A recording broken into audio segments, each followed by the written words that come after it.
Welcome to the world of science fiction stories, and don't forget to like, share, and subscribe my channel. Enjoy the listening. A ship made from junk, now the galaxy's worst nightmare, between them and the concorded vessel for as long as possible. They've detected us, Max reported as they cleared the moon's shadow.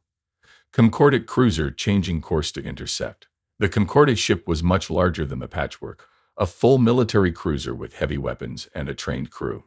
It was also much faster than any normal salvage vessel should be, but the Patchwork wasn't normal. Max, divert all available power to engines, Jack ordered.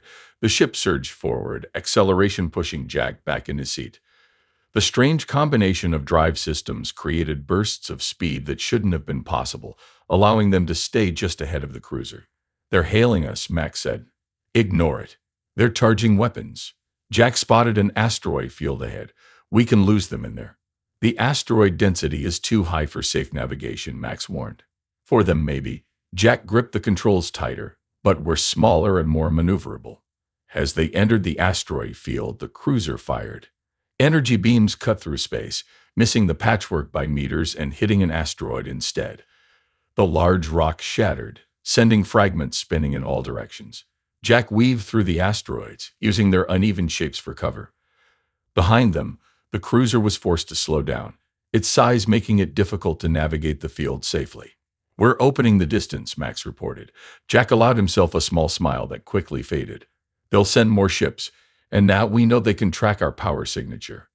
"There is another problem," Max added. "During our escape, I intercepted Concordate communication. The captain of that vessel is Drek, their primary enforcement officer for this sector." Jack had heard of Captain Drek, a ruthless officer known for always catching his targets, no matter how long it took. That's not good. Indeed. Additionally, they referred to our ship as a Class 1 priority asset. They believe we possess breakthrough technology. Jack looked around at the Patchwork bridge with its mismatched parts and jury-rigged systems. "I guess we do, in a way," he sighed. "Set course for the Quantum Nebula. We need to rethink our plans." As the Patchwork disappeared deeper into the asteroid field, neither Jack nor Max noticed the strange distortion that briefly appeared in space behind them. A tiny ripple caused by their unconventional drive systems interacting in ways never intended by their original designers. The first micro-wormhole had formed, lasting only milliseconds before collapsing, but it was just the beginning. The Quantum Nebula swirled around the Patchwork like a storm of colors. Purple and blue gases turned space into an ocean of light that hid the small ship from searching eyes. Jack sat on the bridge, studying a star chart with tired eyes. It had been 2 weeks since they escaped Captain Drek, and they had been hiding and moving constantly since then. "Fuel reserves at 28%, Max reported. "We need to resupply soon." Jack rubbed his eyes. "I know, but where? Every Concordate outpost will have our signature on file by now." "There is a small trading post on the edge of the nebula," Max suggested, "mostly used by independent miners. Concordate presence is minimal." Jack considered this. "Worth a risk, I guess." Set course. As the Patchwork moved through the nebula, Jack noticed something strange on the sensors. "Max, what's that energy reading at 2 o'clock?" "Unknown," Max replied after a moment. "It appears to be a spatial anomaly of some kind." Jack's curiosity got the better of him. "Let's take a closer look." As they approached the anomaly, the ship's systems began acting strangely. Power levels fluctuated, and the navigation console showed impossible readings. "Jack, I recommend we move away," Max warned. "Our drive systems are interacting with the nebula gases in unpredictable ways." Before Jack could respond, a blinding flash filled the bridge. The ship lurched forward as if grabbed by an invisible hand. Jack was thrown from his chair, hitting the deck hard. For a few seconds, everything went dark. When the lights came back on, Jack picked himself up, groaning. "Max, status report." "Calculate," Max said, his voice sounding distant. "Jack, according to our position, we are now 17 light minutes from our previous location." Jack stared at the view screen in disbelief. Outside, the nebula was gone, replaced by open space. "That's impossible. Even at maximum speed, that would take hours." "I am detecting a spatial distortion in our wake," Max reported. "It appears our drive system briefly created a—" "Jack, I believe we generated a micro-wormhole." Jack's mind raced. "You're saying we teleported?" "In layman's terms, yes. The interaction between our hybrid drive system and the nebulous quantum particles created a temporary tunnel through space. Jack fell back into his chair, stunned. Can we do it again? Unknown, Max admitted, but I have recorded all sensor data from the event. Before they could discuss it further, alarms blared. Concorded vessels detected, Max announced. 3 cruisers approaching from different vectors. How did they find us so quickly? Jack muttered. The wormhole collapse released a significant energy burst. They likely detected it. Jack's hands flew over the controls. No time to figure out our new trick, maximum speed. The Patchwork shot forward, pushing its engines to their limits, but the Concordate ships were closing fast, their military-grade drives easily keeping pace. They're forming a containment pattern, Max warned. Escape probability is 17.7% and falling. Jack's mind worked furiously. The wormhole, it happened when our drive interacted with the nebula gases. He looked at their fuel gauge. We still have gases from the nebula in our secondary tank, right? Affirmative. Approximately 4.3% capacity. Route it through the main drive manifold, Jack ordered. Let's see if we can recreate that interaction. This is highly dangerous, Max cautioned. The reaction could be explosive. Better than being captured, Jack replied grimly. Do it. Max diverted the nebula gases into the drive system. For a moment, nothing happened. Then the ship began to vibrate. Energy buildup in the drive core, Max reported, approaching critical levels. Outside, the Concordate ships were almost in weapons range. The lead ship fired a warning shot that passed just over the Patchwork's hull. Now or never, Jack whispered. Suddenly, space in front of them seemed to fold. A swirling vortex of energy appeared, small but intensely bright. Without hesitation, Jack piloted the Patchwork straight into it. The sensation was like being stretched and compressed at the same time. The bridge flickered around him, solid one moment and transparent the next. Jack fought to stay conscious as reality itself seemed to bend. Then, as suddenly as it began, it was over. The Patchwork emerged into open space. On the sensors, there was no sign of the Concordate ships. Where are we? Jack asked weakly. The outer rim, Max replied, sounding as surprised as an AI could. Over 30 light years from our previous position. Jack let out a shaky laugh that turned into a cough. It worked. We actually teleported. Not precisely teleportation, Max corrected. We created a temporary wormhole that connected 2 points in space. The implications are significant. Significant enough that every power in the galaxy is going to want this technology. Jack said, his expression growing serious. We need help, Max. We can't stay ahead of everyone forever. Over the next few days, Jack guided the Patchwork to a small independent space station known as Freeport 7. It was a place where questions weren't asked as long as you had credits to spend. There, he hoped to find crew members who weren't afraid of living outside Concordate law. His first recruit was Tom Bell, a former Concordate engineer who had been blacklisted for questioning the safety protocols that had led to a civilian transport disaster. Tom took one look at the Patchwork's hybrid systems and fell in love. This shouldn't work, he said, examining the drive core with wide eyes. But it does. It's beautiful, in a crazy sort of way. Next came Leah, a navigator with illegal sensory implants that allowed her to perceive spatial distortions. The Concordate had banned such technology, claiming it was dangerous, but Leah had found it gave her unmatched navigational abilities. I can feel the wormholes before they form, she told Jack after her first test run. With practice, I think I can help predict where they'll open. The final addition to their small crew was Brick, a massive alien from a species called the Groks. The Groks were considered primitive by Concordate standards and restricted from using advanced technology, but Brick had a natural gift for mechanics and had learned by watching others. His enormous strength and 6-fingered hands made him perfect for maintaining the Patchwork's temperamental systems. With a crew of 5, counting Max, the Patchwork became more than just a ship. It became a symbol of resistance. Word spread through underground channels about the strange vessel that could appear and disappear at will, outmaneuvering the mighty Concordate fleet. Captain Drek, humiliated by his failure to capture them, was given additional resources and a clear mandate: find and capture the Patchwork at any cost.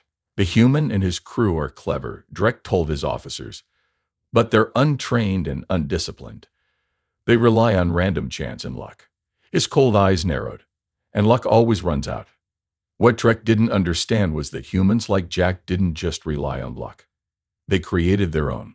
And with the Patchwork's unpredictable abilities combined with a crew of outcasts, They were about to become the galaxy's worst nightmare.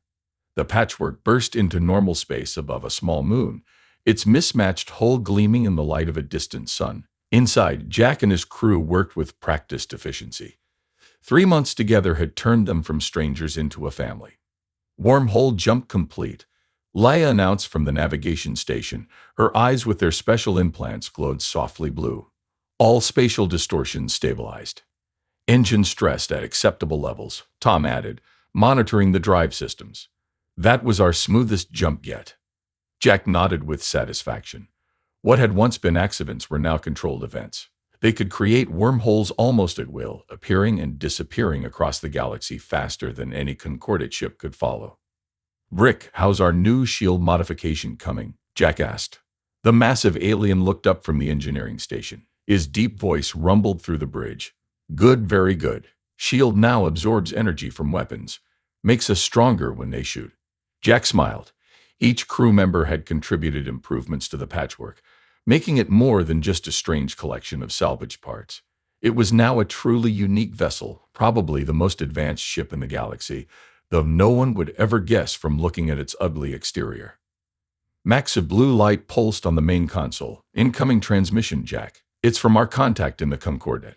Jack raised an eyebrow. They had a few sympathizers within the Concordate, people who saw the corruption and inequality in the system. Put it through, encrypted channel. The woman's voice came through, tense and hurried.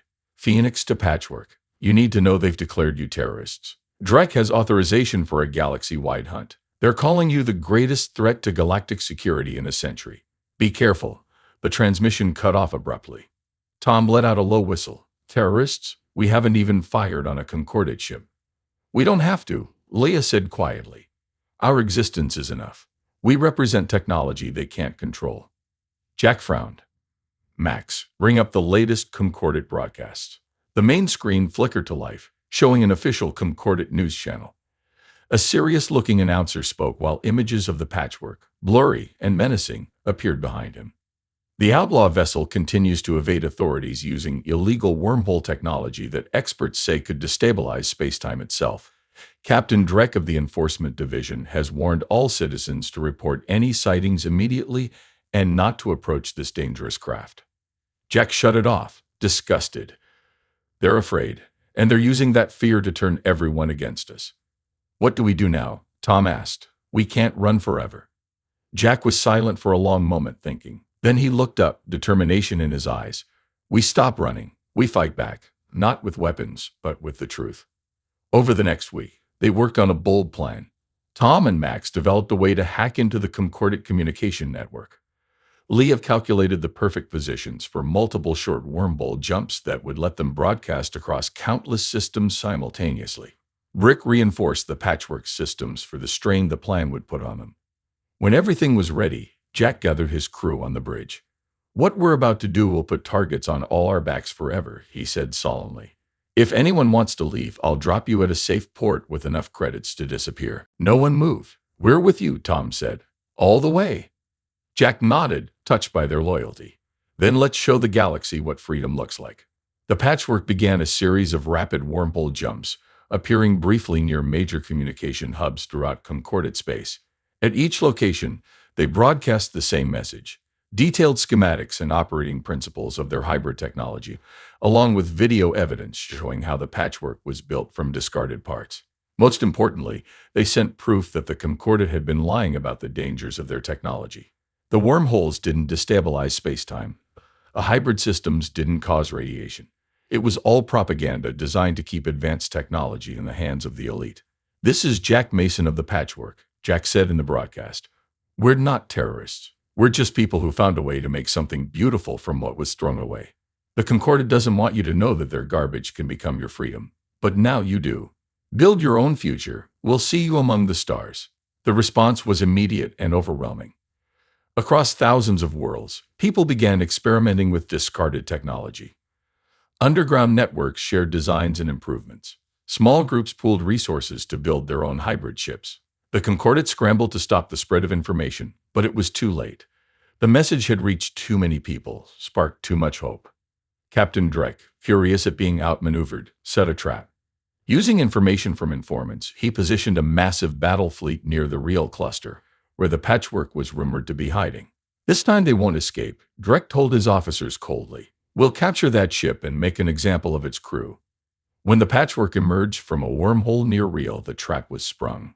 Dozens of concordant warships surrounded it, weapons charged. Surrender immediately. Drek's voice moved through the communication system. There is nowhere to run. Jack looked at his crew, then at the overwhelming force on their screens. He smiled. Who said anything about running? He opened a channel to Drek. You might want to look around you, Captain. Space rippled and tore as wormholes opened all around the concordant fleet. From each one emerged a ship, crude and ugly, patched together from salvage and junk, but flying proudly. Dozens of them, then hundreds, appearing from nowhere to surround the surrounders. These were the first ships of the new scrapyard fleet, built by ordinary people inspired by the Patchwork's broadcast. Miners and traders, farmers and teachers, all united by their desire for freedom from concordant control. What is this? Drek demanded, his voice tight with anger and fear. This is the future, Jack replied simply. People building their own destinies from what you threw away. The concordant fleet was powerful, but they were unprepared for hundreds of ships with unpredictable hybrid technology. The battle was brief and decisive. Though no concordant ships were destroyed, many were disabled by shield pulses and strange weapon effects they had no defense against. Within hours, news of the Concordat's defeat spread throughout the galaxy. More and more junk ships appeared, joining what people were now calling the Patchwork Revolution. 6 months later, Jack stood on the bridge of the Patchwork, watching as representatives from the Concordat signed a treaty with the newly formed Alliance of Independent Systems. The treaty recognized the right of all beings to access and develop technology, ending centuries of concordant monopoly. Did you ever imagine it would end like this? Leia asked, standing beside him. Jack looked at the patchwork controls, still ugly, still mismatched, but now the symbol of a new era. Not exactly, he admitted, but I always knew that one person's junk could be another person's treasure. He smiled at his crew, his family. We just had to show everyone else. Outside the viewport,